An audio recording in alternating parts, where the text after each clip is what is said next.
پہلے لوگ کہتے ہیں میں سیدھا سادہ مسلمان ہوں، کسی فرقے سے میرا تعلق نہیں، حالانکہ حضور نے 73 فرقے خود فرمائے، اور پھر ایک فرقے کے بارے میں حضور نے فرمایا یہ جنتی ہوگا۔ تو یہ ان 73 سے نکل کر پھر کون سا اسلام ہے اس کے پاس؟ پہلے بندہ کہتا ہے میں کسی فرقے سے میرا تعلق نہیں، جب تھوڑا سا آگے چلتا ہے تو ظاہر بات ہے جس کو داتا صاحب کا تشریح سمجھ نہ آئی، جس کو سلطان الہند کا راستہ سمجھ نہ آیا، نہ اس کو صحابہ کا راستہ سمجھ آیا، نہ اس کو تابعین کا راستہ سمجھ آیا، نہ تبع تابعین کا سمجھ آیا، نہ اولیاء کا سمجھ آیا، نہ اماموں کا سمجھ آیا، تو جب اس کو کوئی راستہ بھی سمجھ نہیں آیا، یہ سیدھا سادہ مسلمان ہے، تو کچھ دنوں کے بعد پھر کہتا ہے میں انسانیت کا قائل ہوں، میں کسی مذہب کی بات نہیں کرتا، تو پھر دین سے بھی گیا، سارے معاملہ۔ تو یہ انسانیت کا مسئلہ اس کو سمجھ آیا، لیکن مسئلہ ختم نبوت اس کو سمجھ نہ آیا، چونکہ اس نے تاریخ پڑھی کوئی نہیں، یہ سیدھا سادہ مسلمان ہے، اور اس کو پتہ بھی نہیں کہ 700 حافظ اور قاری جنگ یمامہ میں شہید ہو گئے، 14 بدری صحابہ بھی شہید ہو گئے، اور سب سے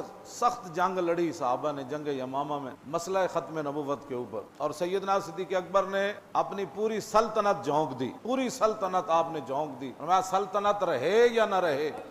حضور کی ختم نبوت پر پیرا ضرور دینا ہے۔ بڑے بڑے شعر صحابہ، اس امت کے سب سے بڑے قاری حضرت سالم، وہ بھی جنگ یمامہ میں شہید ہو گئے، حضرت ابو دجانہ جیسے شعر وہ بھی شہید